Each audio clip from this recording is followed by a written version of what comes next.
Alright, so this is part of my day job. College town, people come and go, people abandon, people just don't really care at all. And the tenant in this apartment just left, so there's all kinds of goodies that they abandoned, and it's my job to throw them away. So most of the stuff like this big stuff, table and chairs, that'll go to the Salvation Army, and somebody could use that. But most of the time you find junk like this. This is all veneered particle board. This is all, let me see if I can't show you how sturdy this thing is. So anyway, these legs are maple. I believe they're maple. They're nice hardwood. But they've got this veneered particle, I should say veneered MDF is what it looks like. It's got it mortised into the pieces, so I can scrap some of this. Most of it's junk, so I will cut off probably from here up and have a nice hardwood something or other. Same with this, cut off as close as I can up here and as close as I can right here, and have something that may serve some use down the road. But what I'm going to show here is I've got a nice chunk from here to here with nothing in the way. So I'm going to cut both of these out on both sides, and I'm going to make some salt and pepper shakers.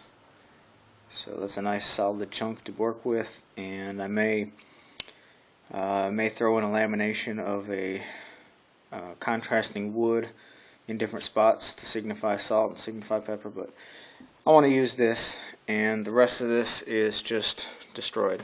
It's junk, and it's all beat up and stained and nasty, so trash to treasure. In order for me to raise my blade in between this little bit of support, I had to remove my riving knife. So I'm going to make I'm going to make a few cuts with this setup, and then put the riving knife back in.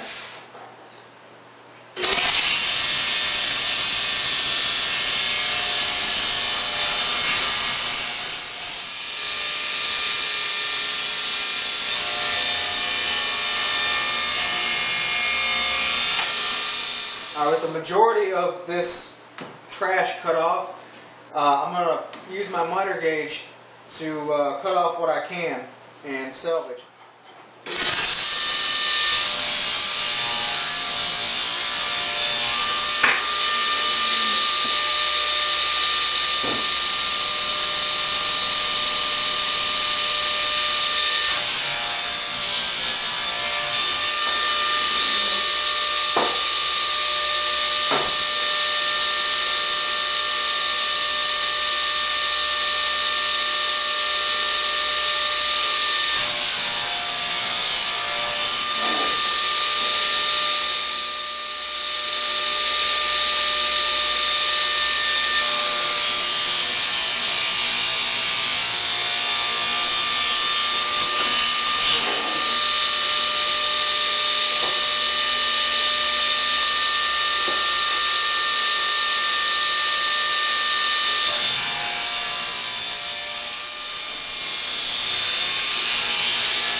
Alright, I've switched over to a lesser quality blade, just in case I accidentally do hit one of these nails that might be in the way.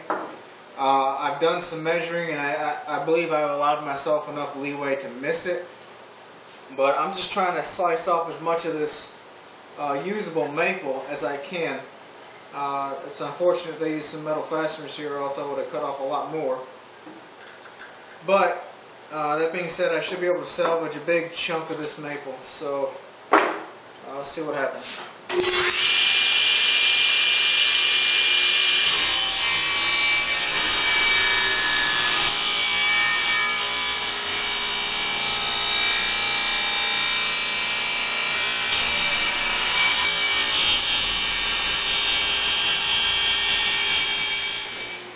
So after all the chopping up of the headboard, I'm left with these 1.25 by 3 by random lengths blocks of some really nice maple. Also, these 3x3x7, I've got 2 of these chunks and some miscellaneous turnings. This looks like a lamp, maybe down the road. But I've got some more parts to work with. And what I'm going to do first is I'm going to take my 3-inch blocks and I'm just going to skin down the sides on all 4 sides with the best blade that I have, just to get a little bit better appearance of what we're working with. And I'm going to try and maximize these to get the most out of them, and maybe make, I don't know, cut down here and I'm going to cut this way, and then you got 4 pieces glued up with some poplar or something. I'm going to make some salt and pepper shakers, just not exactly sure how, so we'll see what happens.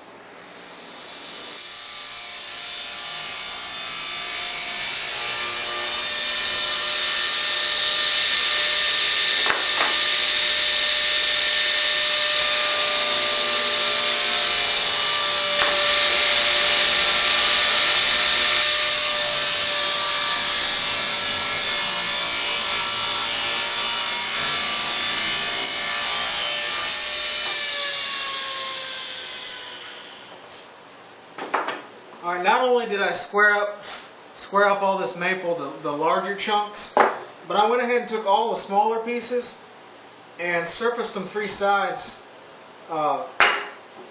Surfaced them 3 sides on the table saw, so that I'm left with some pretty good stock. And what I'm going to do here is I'm going to take this piece, and if I cut it in half this way, I think I can get the height for 2, possibly 3.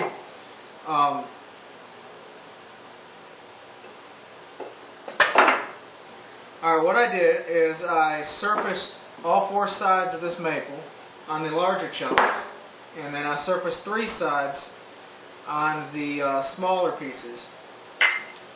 They're all the same thickness, and they're all 2 7/8. This 2 7/8 inch width for various lengths. I didn't surface the last side because I can always, no matter if I'm using this side or this side of the salt and pepper shaker, I can always do that last, just to clean things up. So what I'm going to do now is I think I'm going to start ripping this stuff into 3/4 inch widths, and then we will start to go through the hardwood scrap bin from other salvaged materials and come up with some type of laminated design that I can glue back into a block.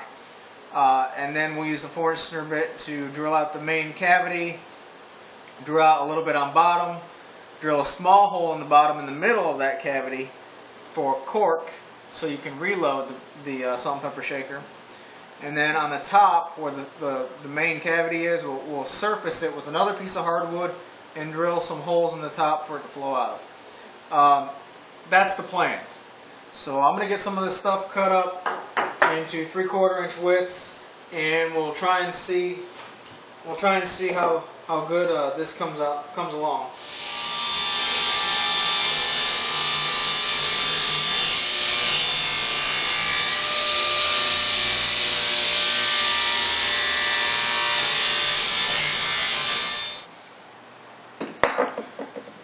Alright, I've got a bunch of these cut up that are 3/4 by 1.25 inch by various lengths.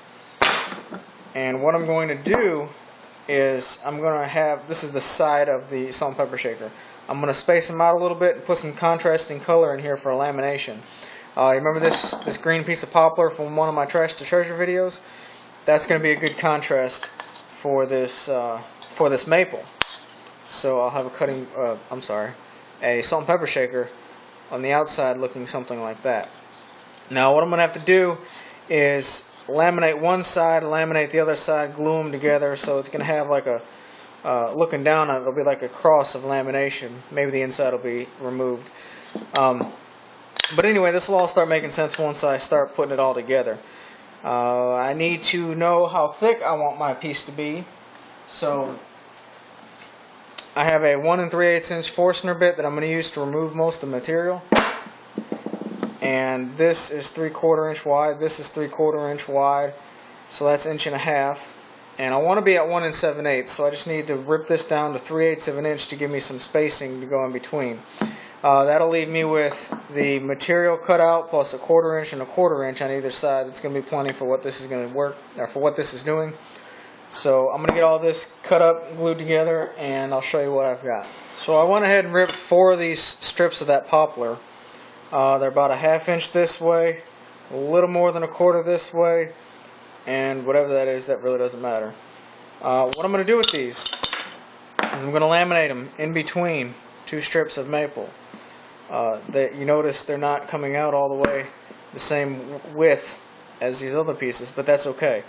And I'm going to glue them flush with the pre-varnished side from the headboard. And that way I can surface this all nice and smooth, and all 3 of these planes will be even. I'm going to come in 1/4 inch, and then it doesn't really matter because my Forstner bit is going to remove most of this material anyway. So really all I need is a straight line and 1/4 inch in for my Forstner bit to have leeway all the way around. But anyway, I'm going to do this on one side. I'm going to do 2 of them, so I have the sides, let them glue up.